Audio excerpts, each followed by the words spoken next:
hidup tanpa perlu pembuktian ke siapapun.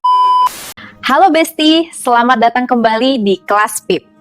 Gue mau nanya dulu nih, kenapa ya tiap buka Instagram atau TikTok selalu ada aja manusia yang hobinya pamer? Mulai dari kopi 80.000, liburan tiap bulan, sampai unboxing barang yang harganya bikin gue pengen submit KTP gue ke pinjol. Dan yang lebih lucu lagi, kenapa kita kepancing?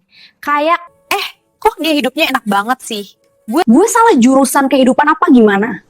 Tenang Besti, hari ini kita bakal bedah bersama kenapa manusia suka flexing dan kenapa kita gampang banget kesentil harga dirinya. Siapin mental, jangan baper, dan ingat yang nonton ini aman, yang lagi flexing di luar sana yang harus waspada. Halo semuanya, selamat datang. Hari ini kita bakal bedah tuntas satu fenomena yang, ya ampun, ada di mana-mana, budaya pamer alias flexing. Kita akan bongkar semuanya, dari kenapa orang suka pamer sampai kenapa kita yang lihat sering banget jadi kesal. Yap, bener banget.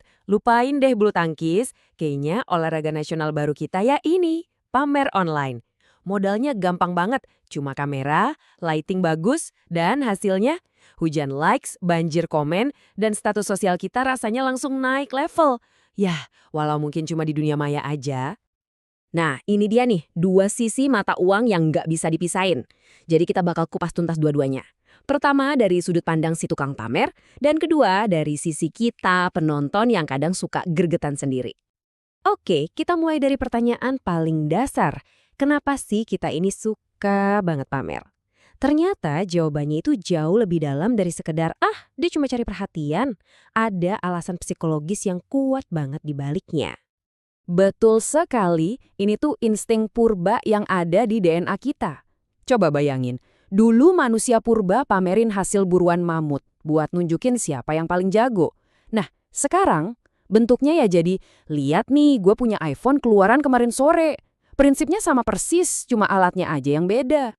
Dan di zaman sekarang, flexing jadi jauh lebih gampang dan murah. Gak perlu jadi raja dulu buat nunjukin status. Cukup foto makanan di restoran mahal yang lampunya remang-rumang, kasih caption puitis dikit, terus klik.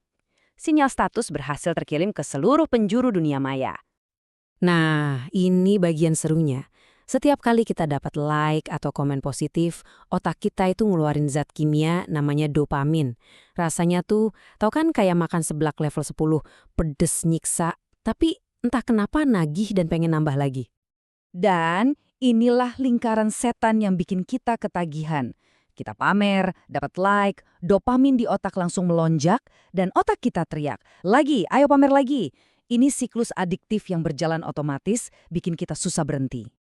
Jadi, poin utamanya di sini adalah flexing itu seringkali bukan cerminan rasa percaya diri. Malah sebaliknya, itu adalah topeng buat menutupi rasa takut. Takut dianggap gak cukup baik, gak berharga, atau gak sesukses orang lain. Oke, sekarang kita balik koinnya. Kalau pamer itu satu hal, kenapa kita sebagai penonton bisa gampang banget kepancing emosi ya? Kenapa kita bisa jadi sebel atau iri? Jadi gini, otak kita itu punya semacam program otomatis. Begitu kita lihat postingan orang lain, program bandingkan ini langsung jalan. Kita bahkan sering nggak sadar kalau kita lagi ngelakuin itu. Bener-bener refleks mental yang sangat manusiawi. Dan disinilah letak jebakannya. Kita tuh ngebandingin semua kekacauan, drama, dan cucian kotor di balik layar hidup kita dengan cuplikan momen-momen terbaik hidup orang lain yang udah diedit dan difilter abis-abisan. Ya jelas aja kita bakal selalu ngerasa kalah kan? Pertanyaan inilah yang secara otomatis muncul di kepala kita. Flexing itu seolah-olah maksa kita masuk ke kompetisi sosial yang sebenarnya imajiner. Kalau kita ngerasa kalah di kompetisi ini, biasanya hasilnya ada 3. Kita jadi iri, kita jadi nyinyir, atau kita jadi pengen balas dendam dengan pamer juga. Kita lihat foto liburan yang sempurna, dan otak kita langsung bikin kesimpulan simpel. Wah, hidupnya pasti bahagia banget. Padahal, kita kan nggak pernah tahu apa yang ada di baliknya. Bisa jadi ada stres kerjaan, cicilan kartu kredit numpuk, atau cuma sekedar tekanan buat jaga citra. Sampai di sini, mungkin kita mikir kalau flexing itu biang kerok dari semua masalah ini. Tapi, tunggu dulu. Ada sudut pandang lain yang perlu kita lihat. Tunggu. Mari kita berhenti sejenak. Pamer itu sendiri sebenarnya bukan tindakan kriminal loh. itu cuma sebuah perilaku. Masalah yang sebenarnya itu bukan apa yang orang lakukan, tapi kenapa mereka melakukannya. Dan kenapa kita bisa begitu terpengaruh. Jadi, flexing itu bukan penyakitnya, tapi cuma gejalanya. Penyakit yang sesungguhnya itu adalah ego yang rapuh, harga diri yang goyah, dan butuh pengakuan dari luar, serta kebiasaan untuk terus-menerus membandingkan diri. Dan ini berlaku buat dua sisi loh, si tukang pamer dan kita yang nonton. Nah, kalau kita udah tahu diagnosis penyakitnya, sekarang kita butuh resepnya dong. Gimana caranya kita bisa hidup di dunia yang penuh flexing ini tanpa ikutan gila? Ini dia resep biar tetap waras di dunia maya. Pertama, ingat, semua orang itu punya filter. Gak ada yang posting foto tagihan utang. Kedua, coba bedain mana yang jadi inspirasi, mana yang cuma kompetisi imajiner di kepala kita. Dan yang paling penting, bangun standar hidup buat diri sendiri, bukan ikutin tren. Oh, dan satu lagi, seringkali orang yang paling getol pamer, justru dia yang paling butuh divalidasi. Oke, sekarang kita sampai di bagian akhir. Mari kita simpulkan semuanya dengan satu metafora yang bakal bantu kita ngerti inti dari semua ini. Pada akhirnya, flexing itu cuma sebuah cermin. Baik dorongan buat pamer ataupun rasa kesal pas ngelihatnya, dua-duanya itu datang dari akar yang sama. Ketakutan di dalam diri kita kalau kita ini nggak cukup berharga.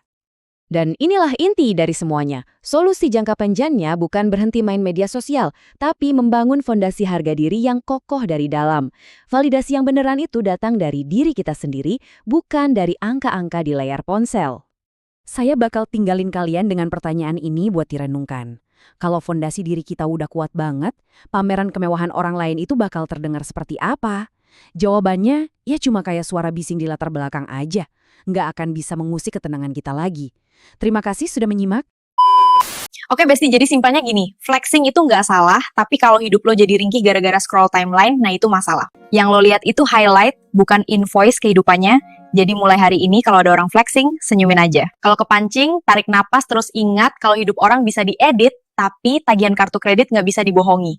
Thanks sudah nonton, jaga kewarasan digital lo, jaga dompet lo, dan jangan lupa, yang paling berharga bukan apa yang lo flexingin, tapi gimana lo hidup tanpa perlu pembuktian ke siapapun. Sekian dulu dari gue ya Besti, jangan lupa subscribe dan komentar kalau lo merasa video ini bermanfaat.